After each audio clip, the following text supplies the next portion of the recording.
So here we are looking at the Jones Aviator, which is kind of like a, you know, a slightly stiffer, slightly more aggressive Jones Mountain Twin or Ultra Mountain Twin, but it's got its own personality. It's got its own like camber rocker profile.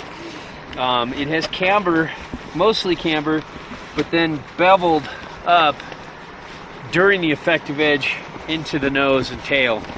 And then I think it does go, I think it's all camber to just lifted sides, or camber with a little flat to lifted sides.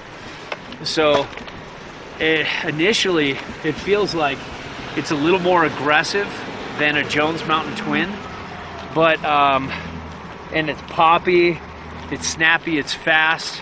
But there's one thing that's just always bothered me with this board to really make it something that we truly want to own and ride is you can lay into moderate carves, but when you get into really hard carves, you really start to engage this kind of lifted tech on the sides, and it starts to wash. You know, if you're just making like mellow carvy turns, but when you're really leaning out over nipple it, scrapers. Yeah, when you're really trying to do what you do on when you don't have enough time to go to the waxing salon and your nipples have just gotten real hairy.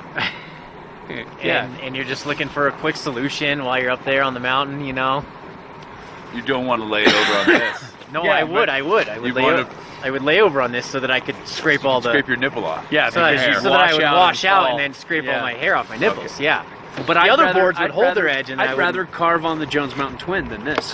To be honest, you know, it was a thing that you really told me to like really look into, and I was like doing like moderate turns, you know, and then I got into like a more like friendly zone where I didn't see anyone up above me, so I could really rail down try to make a circle carve. Yeah, exactly. Uphill, yeah. And I railed into it, and it's in the moment I started just getting to the absolute critical maximum point, it just slipped out completely, and I just fell straight on my face, and my nipples are hairless and smooth now. Yeah, and that's what I don't like about lifted tech for like really hard carving turns, but it does make this board more forgiving. It does make it more catch-free. But it was really fun before I did that. I mean, and if that's your goal is to drop that hard of a carve, which you see 1 out of 1,000 people ever doing that on the mountain, you know, like if that.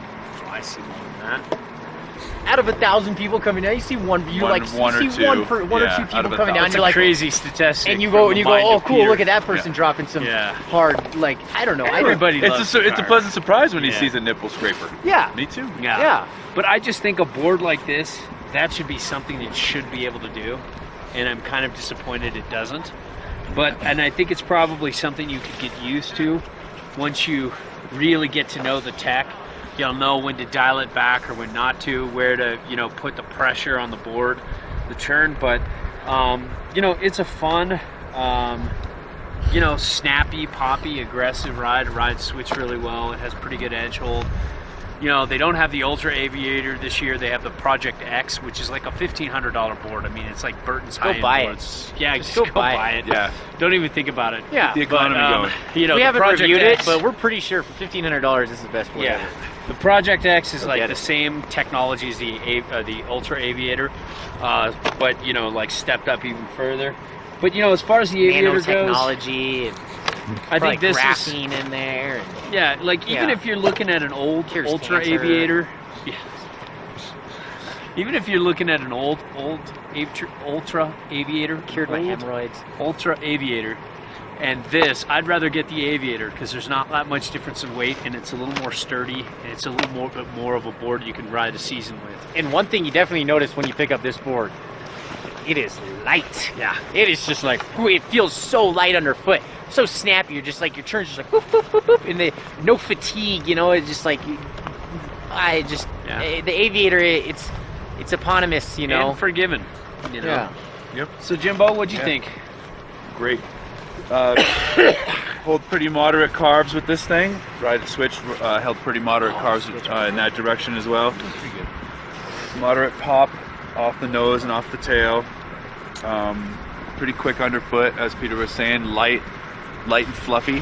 So it's easy to keep this board underneath my foot without worrying about it getting away from me too fast, too much. All in all, I had a good experience on it. and I wouldn't kick it out of bed. Wait, I might kick it out of bed.